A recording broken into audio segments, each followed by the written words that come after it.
Everyone welcome back to my channel run classes for you में। जैसा कि आप लोग थंबनेल में देख पा रहे हो, बोर्ड परीक्षा 10th एग्जाम 2022 90% नंबर पक्के इस बार, क्योंकि मैं वही प्रश्न करा रहा हूँ आपके लिए जो यूपी बोर्ड में आपके पूछे हुए हैं। देख लीजिए, लगातार सवाल आए हुए हैं और आप सभी जानते हो कि मैं अनसॉल्व पेपर से क्वेश्चन उठाए। बाकी आप तो समझदार हो ही कि मोस्ट इम्पोर्टेंट क्वेश्चन होते हैं जो प्रीवियस ईयर के आपको लगाने ही पड़ेंगे, ठीक है ना। तो आपको क्या है, अगर सच में आप मेहनत कर रहे हो 90% अंक चाहते हो, तो अगर 40 में से अगर आपको 35 आते हैं प्रश्न, तो समझ लीजिए आपकी तैयारी बेहतर है और 90% अंक आसानी से पा जाओगे। तो ठीक है, बाकी तो वन शॉट क्वेश्चन है ही है ये, ठीक है। एक ही वीडियो में है, आपको सभी क्वेश्चन जितने भी महत्वपूर्ण हैं वो आपको मिल जाएंगे, ठीक है। तो देखिए पहला सवाल आज का क्या निकल के आ रहा है। बोला गया है, निम्नलिखित में से यह कथन किसका है? जब फ्रांस छींकता है तो बाकी यूरोप को सर्दी जुकाम हो जाता है। Cavour, Bismarck, Mazzini, Metternich. इसका राइट आंसर आप लोगों को बताना है, ठीक है। इसका जो राइट आंसर होने वाला है वो क्या होने वाला है, तो आप सभी जानते हो कि जब भी फ्रांस छींकता है तो बाकी यूरोप को सर्दी जुकाम हो जाता है। ये कथन था आपका मेटरनिक का। ऑप्शन नंबर जो घ था बिल्कुल राइट आंसर है। बहुत से बच्चे आप आंसर सही दे पा रहे हो कि मेटरनिक का आपका जो है इसका राइट आंसर है, ठीक है। सवाल नंबर हम लोग 2 देखेंगे। बोला गया सविनय अवज्ञा आंदोलन की शुरुआत किस महत्वपूर्ण घटना के साथ की गई? जो आप जानते हो कि सविनय अवज्ञा आंदोलन जो महात्मा गांधी जी थे उन्होंने शुरुआत की थी, तो क्यों की गई थी ये आपको बताना है। तो रॉलेट एक्ट की घोषणा, नमक कानून तोड़कर, साइमन कमीशन का आगमन, या जलियांवाला बाग हत्याकांड। तो इसका आंसर आपको बताना है, ठीक है ना।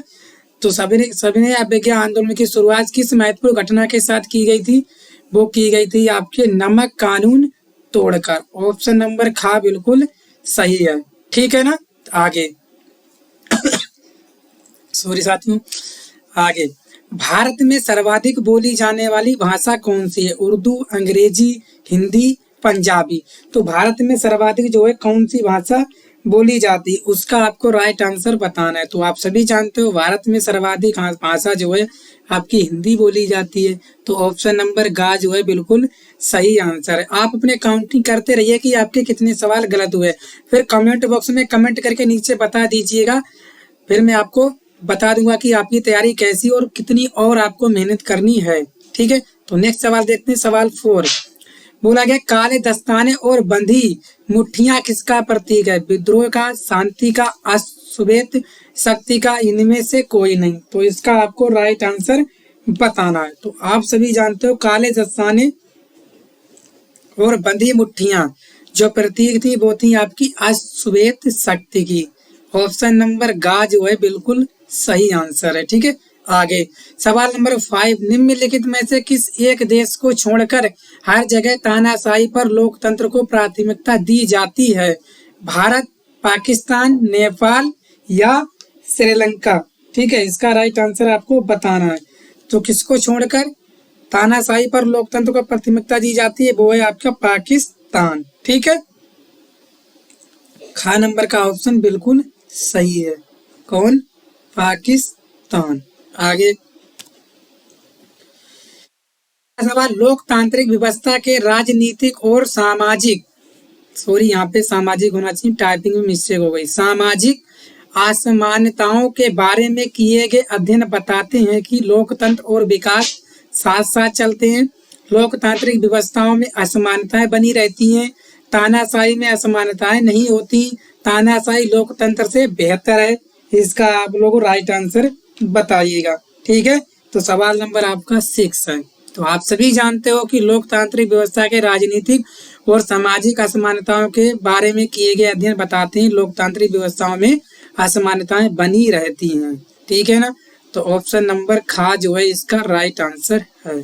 आगे 7, चाय की खेती के लिए कौन सी मिट्टी उपयुक्त है? लाल मिट्टी, जलोढ़ मिट्टी, पर्वतीय मिट्टी, लेटेराइट मिट्टी। तो इसका आपको राइट आंसर बताना है, ठीक है ना। कौन सी मिट्टी जो है आपकी सही है? तो आप सभी जानते हो चाय की खेती के लिए कौन सी मिट्टी उपयुक्त हो, तो आप सभी ने पढ़ रखा ऑप्शन नंबर घा। ऑप्शन नंबर घा जो है इसका बिल्कुल सही है। आगे नेक्स्ट सवाल नंबर 8, पश्चिमी रेलवे का मुख्यालय स्थित है दिल्ली, कोलकाता, मुंबई या अमृतसर। ठीक है, तो आपको बताना है। ठीक है, तो इसका जो है राइट आंसर क्या हो जाएगा, पश्चिमी मुख्यालय। ठीक है, आप सभी बताइएगा। तो आप सभी जानते हो कहाँ है, मुंबई। कहाँ है आपका, मुंबई। ऑप्शन नंबर गा, बिल्कुल इम्पोर्टेंट सवाल है और अच्छा है। आगे, निम्नलिखित में कौन सा विकसित देश है, ब्राजील, भारत, फ्रांस या बांग्लादेश। कौन सा आपका जो है विकसित देश है, ब्राजील है या भारत है या फ्रांस है या बांग्लादेश है। तो आपको राइट आंसर इसका बताना है। तो कौन सा आपका विकसित देश है, तो आप जानते हो फ्रांस। फ्रांस जो है आपका कौन सा है, विकसित देश है, याद रखिएगा, इम्पोर्टेंट है। आगे 10, भारत में जीविका का प्रमुख स्रोत है उद्योग, कृषि, व्यवसाय, इनमें से कोई नहीं। तो आपको इसका राइट आंसर बताना है कौन है। ठीक है, तो आप सभी जानते हो भारत में जीविका का प्रमुख स्रोत एक ही है, वो है आपका क्या, कृषि, खेती बाड़ी। ऑप्शन नंबर खा, बिल्कुल सही है। आगे, भारतीय रिजर्व बैंक की स्थापना कब हुई थी, 1935, 1945, 1955, 1965। तो आपको बताना है भारतीय रिजर्व बैंक की स्थापना कब की गई। ठीक है, इसका क्या राइट आंसर है, तो आप सभी जानते हो इसका राइट आंसर हो जाएगा आपका क्या, 1935 में आपकी भारतीय रिजर्व बैंक की स्थापना की गई।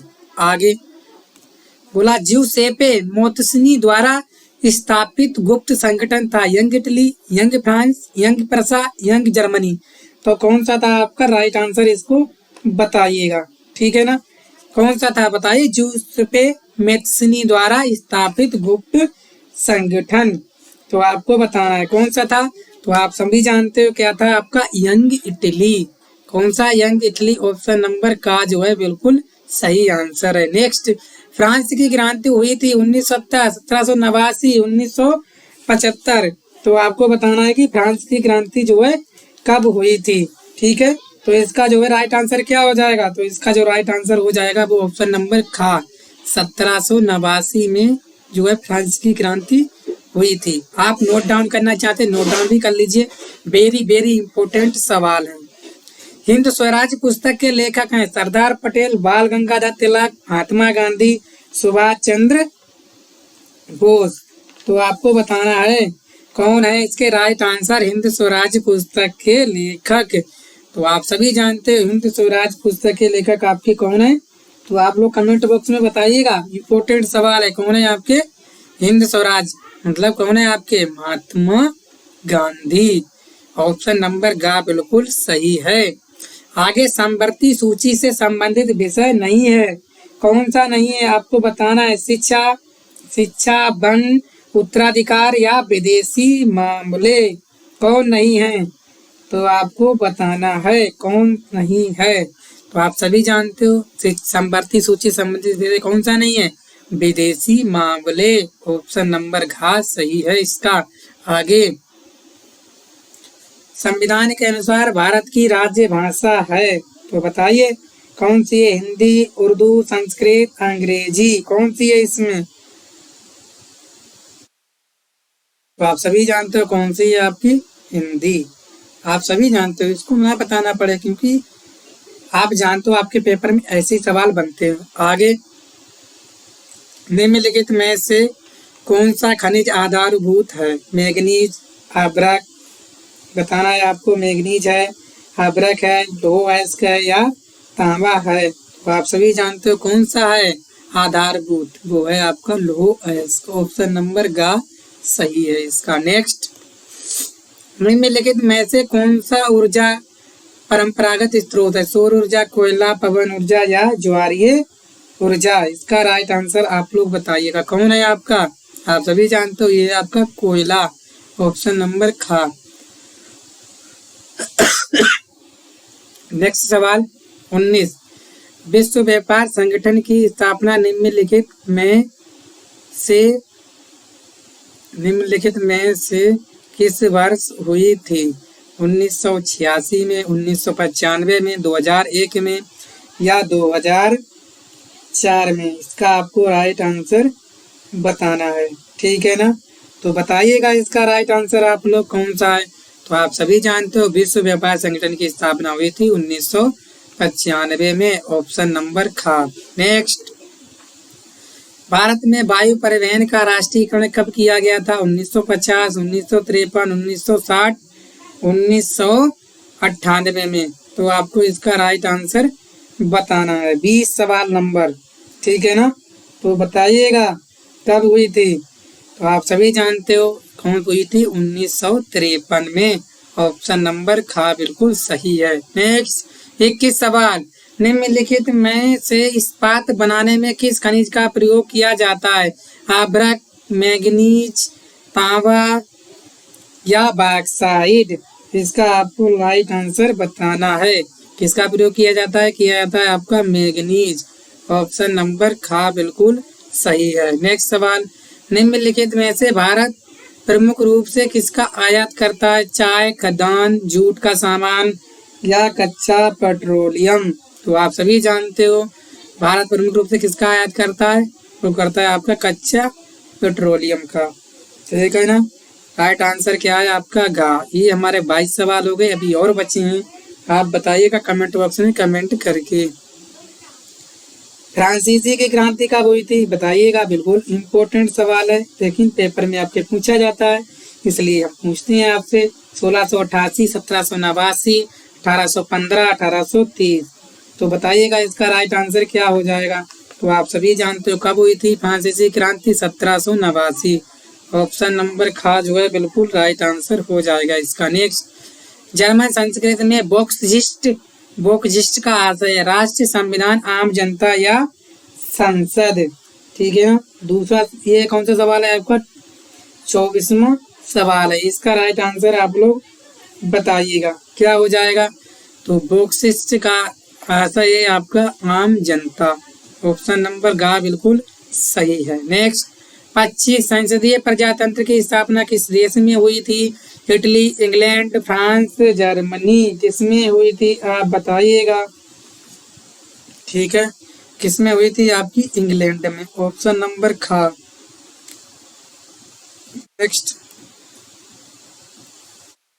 चोरी चोरा कांड किस वर्ष घटित हुआ? 1920, 1921, 1922, 1925? तो बताइएगा चोरी चोरा घटना कब हुई थी? तो कब हुई थी आप सभी जानते हैं? 1922 में। ऑप्शन नंबर ग बिल्कुल सही है। नेक्स्ट, निम्नलिखित में से क्या सूची का विषय नहीं है? पुलिस, कृषि, सिंचाई, मुद्रा? कौन सा विषय नहीं है बताइएगा आप? राइट आंसर आप सभी जानते हो कौन सा है आपका? मुद्रा। मुद्रा जो है किसी भी सूची का विषय नहीं है। ऑप्शन नंबर घ बिल्कुल सही है।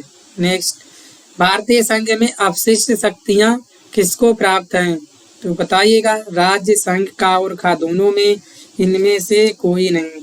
तो आपको बताना है, ठीक है ना। तो आप सभी जानते हो क्या हो जाएगा इसका राइट आंसर, ठीक है। तो क्या आ जाएगा आप बताइएगा, ठीक है। बताओ फटाफट। आप सभी जानते हो किसमें नहीं है आपकी? संघ का। दूसरी शक्तियां आपकी संघ में नहीं है। नेक्स्ट, किसी देश को विकास निर्धारित करने का आधार है, मतलब किसी देश विकासशील है उसको कैसे निर्धारित करेंगे? स्वास्थ्य व शिक्षा का स्तर, प्रति आय व्यक्ति, व्यक्तियों की साक्षरता या इनमें से सभी? तो इसका आपको राइट आंसर बताना है, ठीक है ना। तो इसका राइट आंसर क्या हो जाएगा? तो हो जाएगा इनमें से सभी। सभी जी होने चाहिए। व्यक्ति साक्षरता भी, पढ़े लिखे भी होने चाहिए, प्रति व्यक्ति आय भी अच्छी होनी चाहिए और स्वास्थ्य व शिक्षा का स्तर भी बढ़िया होना चाहिए, ठीक है। सेवा क्षेत्र में निम्नलिखित में किस क्षेत्र में सम्मिलित किया जाता है? प्राथमिक क्षेत्र, द्वितीय क्षेत्र, तृतीय क्षेत्र, इनमें से कोई नहीं। तो आप बताइएगा इसका राइट आंसर क्या हो जाएगा, ठीक है ना। तो इसका राइट आंसर क्या हो जाएगा आप लोग बताइए। तो आप सभी जानते हो जो सेवा क्षेत्र है वो आपके तृतीय क्षेत्र में किए जाते हैं आपके सम्मिलित। ऑप्शन नंबर ग बिल्कुल सही है। नेक्स्ट, निम्नलिखित में से ग्रामीण क्षेत्र में किसका ग्रामीण क्षेत्र में विकास का लक्ष्य? नियमित कार्य, उपज की उचित कीमत, बेहतर मजदूरी, इनमें से सभी? तो आपको बताना है, ठीक है। इसका राइट आंसर क्या हो जाएगा? तो इनमें से सभी। आप गिनती करते रहिए कि आपने जो है कितने सही किए हैं और कमेंट बॉक्स में जरूर बताना, ठीक है, कि हमारे सर इतने सवाल सही हुए थे। आपकी कृपा से जो बढ़िया हो रहा है, ठीक है। आगे, बांधों को भी कहा जाता है बहुउद्देशीय परियोजनाएं, जल स्रोत, बाढ़ नियंत्रण का उपाय, जल का भंडार। तो आप बताइएगा क्या कहा जाता है, ठीक है। तो आप सभी जानते हो क्या कहा जाता है, आपके बांधों को बहुउद्देशीय परियोजनाएं कहा जाता है। ऑप्शन नंबर का बिल्कुल सही है। नेक्स्ट, दो राज्यों के बीच वस्तुओं का आदान प्रदान कहलाता है राष्ट्रीय व्यापार, अंतर्राष्ट्रीय व्यापार, आंतरिक व्यवहार, वस्तु विनिमय। तो आप बताइएगा क्या कहा जाता है।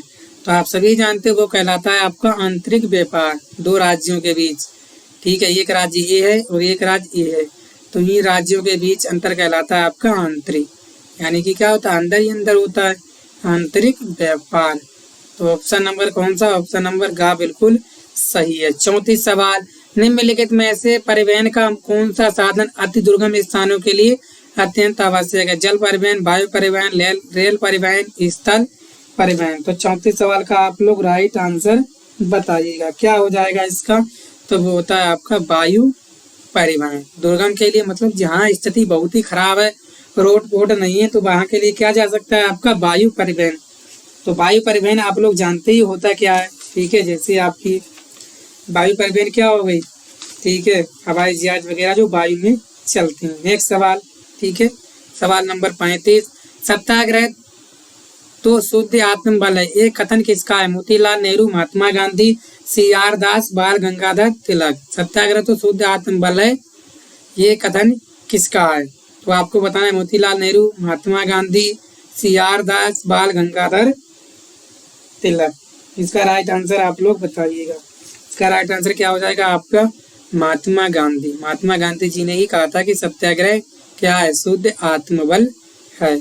आगे 36, आनंद मठ के उपन्यास के लेखक बंकिम चंद्र चटर्जी जी, रविन्द्रनाथ टैगोर जी, शरद चंद्र चटर्जी, सुभाष चंद्र बोस।